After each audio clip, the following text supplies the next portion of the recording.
आज हम सीखने वाले हैं माइक्रोसॉफ्ट एक्सेल के अंदर टोटल कितने प्रकार के चार्ट होते हैं और उन सभी चार्टों के बारे में सीखने वाले हैं कि उन चार्ट में क्या क्या होता है। कल के लिए हम सीखेंगे कि उन चार्ट को कैसे बनाते हैं, आज सीखेंगे वो चार्ट कैसे दिखते हैं, क्या होता है, उनका यूज क्या होता है, उनका उपयोग क्या होता है। सारे नोट्स, सारे पीडीएफ्स मैं आपको एक एक पॉइंट टू पॉइंट समझाने वाला हूँ इसके अंदर। जैसा कि आप देख रहे हैं यहाँ पर एक कॉलम चार्ट है, एक्सेल के अंदर आपको दिखाई दे रहा होगा कॉलम चार्ट। कॉलम चार्ट के अंदर ही आपने देखा होगा सिलेंडर चार्ट है, कॉन चार्ट है, पिरामिड चार्ट है, 3D कॉलम है, 2D कॉलम है। तो यहाँ पर मल्टीपल टाइप के कॉलम चार्ट है। ऐसे ही आपको लाइन चार्ट दिखेगा। लाइन चार्ट के अंदर भी आपको कई प्रकार के चार्ट दिखेंगे, 2D and 3D line. And आपको दिखागा पाई चार्ट है, पाई चार्ट के अंदर 2D 3D दिखेगा। बार चार्ट है, एरिया चार्ट है। तो ऐसे आपको बहुत सारे चार्ट जो है यहाँ पर, बबल चार्ट, रेडर चार्ट, बहुत सारे चार्ट जो आपको दिखाई देंगे। तो इन चार्ट को हम समझने वाले हैं कि कैसे कैसे इन चार्ट का यूज किया जाता है, इन चार्ट का उपयोग कहाँ कहाँ किया जाता है और कैसे कैसे किया जाता है। यहाँ तक की चीज समझ में आई। माइक्रोसॉफ्ट एक्सेल के इंसर्ट टैब के अंदर एक टूल्स है जिसका नाम है चार्ट, और चार्ट के अंदर कितने प्रकार के चार्ट होते हैं ये सब आज हम समझने वाले हैं। तो आ जाते हैं अपने नोट्स पर। नोट्स के अंदर आप देखेंगे माइक्रोसॉफ्ट एक्सेल के चार्ट के बारे में पूरी जानकारी। तो इसमें लिखा है माइक्रोसॉफ्ट एक्सेल के अंदर सबसे पहला जो चार्ट होता है वो होता है हमारा column chart. Basically column chart क्या होता है, कंपैरिजन चार्ट होता है, दो चीजों को कंपेयर करने के दिखाने में कि अधिकतम सेल्स कितनी हुई है, न्यूनतम सेल्स कितनी हुई है। सेल्स रिपोर्ट आप तैयार कर सकते हो। कॉलम चार्ट का मतलब होता है किसी भी चीज को डिवाइड करके दिखाने में, 2 या 3 या 4 या 5 कोई भी एक डेटा सेल्स अमाउंट हो सकता है, उसमें देख लगता है कि किसका हाई हुआ किसका लो हुआ according to column, according to column. तो यहाँ पर कॉलम चार्ट का एक और एग्जांपल दिया हुआ है। कोई भी प्रॉफिट लॉस अगर आप निकाल सकते हो 10 के, 20 के, 30 के, तो यहाँ पर आप क्वार्टरली सेल्स के हिसाब से भी देख सकते हो कॉलम चार्ट। अब आता है कॉलम चार्ट को एक कंपैरिजन चार्ट के नाम से भी जाना जाता है। किसके? Comparison chart. Comparison chart basically का मतलब होता है दो चीज को कंपेयर। जैसे मैंने बताया 2D चार्ट के अंदर, 2D डिजाइन के अंदर आप क्या कर सकते हो, उसको कंपेयर कर सकते हो कि एक सेल कितनी हुई, पहले सेल कितनी हुई, फिर सेल कितनी हुई। देखो यहाँ पर दिख रहा है आपको, साफ साफ दिख रहा है कंपेयर होते हुए। तो इसको कंपेयर करना कहते हैं। कॉलम चार्ट कैसे बोल सकते हैं, कंपैरिजन चार्ट के रूप में भी जान सकते हैं। बात आई समझ में? कोई डाउट? देखिए यहाँ पर एक कॉलम चार्ट का एक सेल्स कंपैरिजन आपको डैशबोर्ड दिखा रहा है। तो इसमें आपको दिखाया रहा होगा एक सेल्स कंपैरिजन। तो यहाँ पर सेल्स दी गई है एक रीजन मतलब सिटी के हिसाब से, नॉर्थ, साउथ, वेस्ट, ईस्ट। मतलब हमारे नॉर्थ में कितनी सेल्स हुई लास्ट ईयर और वेस्ट में कितनी हुई। तो लास्ट ईयर कितनी हुई है और अब कितना है। तो ये सारी चीजें यहाँ पर आपको दिखाई दे रहा है। तो यहाँ पर जो सेल्स हुई है वो लास्ट कितनी हुई है, 250। तो 250 के अकॉर्डिंग इन्होंने लास्ट जो सेल्स रिपोर्ट के अंदर देखा है 280। तो यहाँ पर सेल्स रिपोर्ट आराम से दिखा रहा है, दो है कि कितना दिखा रहा है, कंपैरिजन करके दिखा रहा है, नॉर्थ, साउथ, ईस्ट और वेस्ट। चारों का चार्ट आराम से आपको दिखाई दे रहा होगा। और चारों को इन्होंने कंपैरिजन किया लास्ट ईयर और दिस ईयर, लास्ट ईयर और दिस ईयर। मतलब लास्ट ईयर कितनी हुई थी और इस साल कितनी हुई है। तो सारी चीजें कंपैरिजन करके दिखा रहे हैं यहाँ पर। तो ये होता है कंपैरिजन चार्ट। कौन सा चार्ट है ये? कंपैरिजन। और आया किसके अकॉर्डिंग है? कॉलम चार्ट के। तो कॉलम चार्ट में कंपेयर करके दिखाया गया। बात आ गई समझ में? है तो कॉलम चार्ट एक वर्टिकल बार्स के रूप में दिखाता है। इसमें अलग अलग कैटेगरीज को कंपेयर करने के लिए सबसे ज्यादा इसका उपयोग होता है। मतलब जब भी कोई चीज को आप कंपेयर करना चाहते हो तो किसका यूज करोगे? कॉलम। यहाँ तक चीजें समझ में आ गई? कोई डाउट? डेफिनेशन क्लियर समझ में आ गई? चार्ट क्लियर समझ में आ गया? आगे आते हैं हम बार चार्ट पे। तो अगला चार्ट जो है हमारा क्या है? Bar chart. Bar chart basically क्या होता है, होता सेल्स चार्ट की तरह है। उसमें थोड़ा सा रिपोर्ट जो है वो डिफरेंट टाइप से बनती है। होता कैसा है? सेल्स चार्ट की तरह होता है, पर उसमें जो रिपोर्ट होती है वो वर्टिकल बनती है, मतलब हॉरिजॉन्टल बनती है। उसमें क्या होती थी? वर्टिकल, इसलिए क्या होती है? हॉरिजॉन्टल। तो बार चार्ट कॉलम चार्ट जैसा होता है, लेकिन इसमें वार जो होती है वो हॉरिजॉन्टल होती हैं।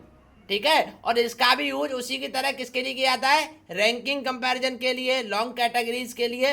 तो इसका उपयोग किया जाता है। यहाँ पर आपको दिखाई दे रहा होगा एक ईयर है, एक number of use survey by year है। तो यहाँ पर आपको सब सर्वे दिखाई दे रहा है कि कौन सी ईयर में कितना सर्वे किया। 7 में किया है 202, 8 में किया 278, 9 में किया है 410 और 12 में किया है 470। तो इस प्रकार से आप देखो यहाँ पर अलग अलग कैटेगरी के अलग अलग चार्ट है, जिसमें सेल्स का भी एक चार्ट दे रखा है? ऐसे एक चार्ट और दे रखा है यहाँ पर। तो यहाँ पर आपको डिफरेंट चार्ट से आपको ये पता चल रहा होगा बार चार्ट एक कॉलम चार्ट की तरह ही होता है, बट उसमें क्या होता है? वर्टिकल होती है, उसमें हॉरिजॉन्टल होती है। आगे समझ में? तो दोनों का काम सेम ही होते हैं।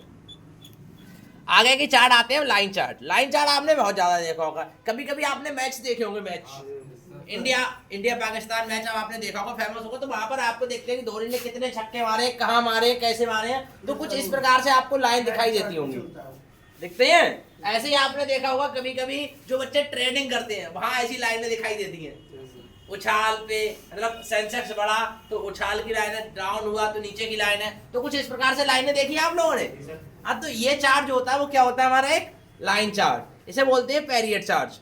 देखो यहाँ पर आपको कितनी बड़ी रिपोर्ट के अंदर अलग अलग चार्ट दिखाई दे रहा होगा, आपने देखे होंगे ऐसे चार्ट, जरूर देखे होंगे। यहाँ पर ईयर वाइज है, मतलब डेट है, APL है, पता नहीं किसी काम के लिए लिया होगा, स्टॉक के लिए, ये जो स्टॉक एक्सचेंज वाले होते हैं, देखो स्टॉक जितना भी आया सब दिखा रहा है यहाँ पर कि कब कितना बढ़ा कब कितना घटा। तो एक इसके अंदर स्टॉक चार्ट हो गया, मैच के चार्ट हो गए, लाइन चार्ट कैसे दिखाई देते हैं, एक लाइन के रूप में, कब घट रहा है कब बढ़ रहा है। इसके बाद आपको दिखाई देगा लाइन चार्ट का एक और एग्जांपल जिसको लाइन ग्राफ बोलते हैं। टू लाइंस को कंपैरिजन करना है, 2017 को 2018 को, तो वहां पर आप दिखाई देगा कि महेंद्र सिंह धोनी ने कि 2012 में रन कितने बनाए थे और रोहित शर्मा ने 2021 में रन कैसे बनाए, तो देखेंगे दो लाइन से कितना आगे पीछे होता है। तो देखा होगा आपने, बहुत ज्यादा मैचेस जो देखते हैं उनको आपको दिखाई देते हैं। तो यहाँ पर देखिए एक सिंगल लाइन के द्वारा भी बार चार्ट। तो लाइन चार्ट का मतलब क्या होता है, लाइन चार्ट डेटा को ट्रेंड का समय दिखाता है, कब कितना हुआ था, मतलब ट्रेंड का जो है वो टाइम दिखाता है कि कब कितना हुआ था, लाइन कब ऊपर गई थी लाइन, कब नीचे गई थी। तो इस प्रकार से लाइन चार्ट का काम होता है। समझ में आया? कोई डाउट? इसे सिंगल लाइन मल्टीपल लाइन में भी आप कंपैरिजन करा सकते हैं। इसके बाद आता है आपका pie chart. Basically pie chart क्या होता है, एक कॉलम बाई चार्ट होता है। कैसा होता है? कॉलम बाई चार्ट होता है। तो पाई चार्ट पर हम चलते हैं। तो पाई चार्ट कुछ इस प्रकार से दिखता है, आपने देखा होगा गोल सर्कल में एक वैल्यू लिखी हुई, उत्तर प्रदेश में सबसे ज्यादा ये हुआ या गुजरात में ये हुआ, तो आपको एक ऐसे चार्ट आपको दिखाई देते होंगे। जो फूड वाली साइड है वहां पर ऐसे चार्ट दिखाई देते होंगे। आपने कुछ इस प्रकार से चार्ट दिखाई देते होंगे कि जैसे वोटिंग होती है इलेक्शन कमीशन की, तो वोट के बाद आपको कुछ स्क्रीन पर ऐसे दिखाई देते कि मध्य प्रदेश में बीजेपी की इतनी सीटें निकल गई, या फिर उत्तर प्रदेश में बीजेपी ने पूर्ण बहुमत बना दिया, तो पीला पूरा येलो कलर का बना देते हैं वो चार्ट, देखा होगा। तो ये चार्ट जो होता है वो क्या होता है, हमारा एक पाई चार्ट होता है। यहाँ पर मान लो 4 पार्टी उनके नाम दे दिए, किसमें कितनी सीट है उसको कलर दे दिया, तो उस प्रकार से बन जाए। कल इसको करके भी दिखाएंगे अच्छा सा। तो ये ऐसा होता है पाई चार्ट। समझ में आया? आगे आते हैं हम। पाई चार्ट एक मार्केट के लिए कैसा यूज किया था कि मार्केट में कितने, जैसे मान लीजिए अभी हम बरेली के अंदर अपने कंप्यूटर सेंटर के एडमिशन ले रहे हैं, अभी हम ग्लोबली लेने लगे, तो बरेली के अंदर हमारे 400 एडमिशन आए, मुरादाबाद से 100 आए, रामपुर से 250 आए हैं, नोएडा से हमारे आ गए एडमिशन, मतलब पास से हमारे जैसे एडमिशन, तो उनको सिटी वाइज ले लिया, तो वहां पर दिखा देगा कि हमारे कितने % एडमिशन कहाँ से आ रहे हैं।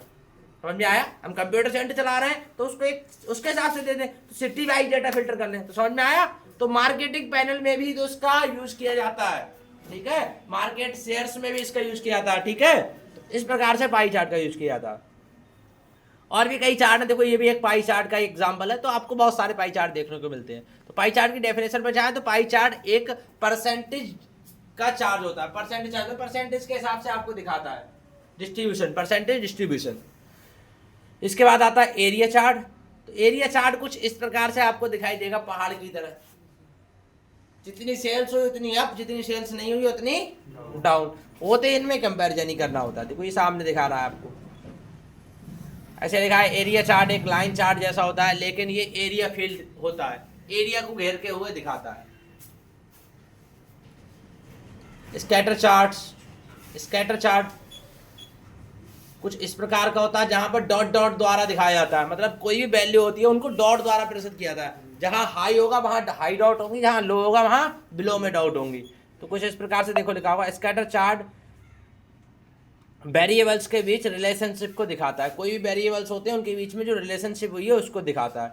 हाई एंड वेट, जो हाइट और वेट होती है उसको दिखाता है। ऐसे कॉम्बो चार्ट आ गए, दो चार्टों को मिलाना, देखो कॉम्बो चार्ट है ये। तो ये सभी चार्ट जो है हम सीखने वाले हैं किसके अंदर, एक्सेल के अंदर। कब? कल इन चार्टों को सीखेंगे। देखो इस प्रकार से आपने डैशबोर्ड देखे होंगे, देख के लगता होगा ये कैसे बनते हैं। एक्सेल के अंदर बड़ा आसानी से बनते हैं, एक्सेल के अंदर बड़ा आसानी से बनते हैं, और इन सब चार्टों की डेफिनेशन सहित आपको दिखाएंगे। तो आज के लिए चार्ट बस इतना ही। अगर चार्ट में कोई डाउट हो तो आप कमेंट कर सकते हैं और हम आपको बता दें।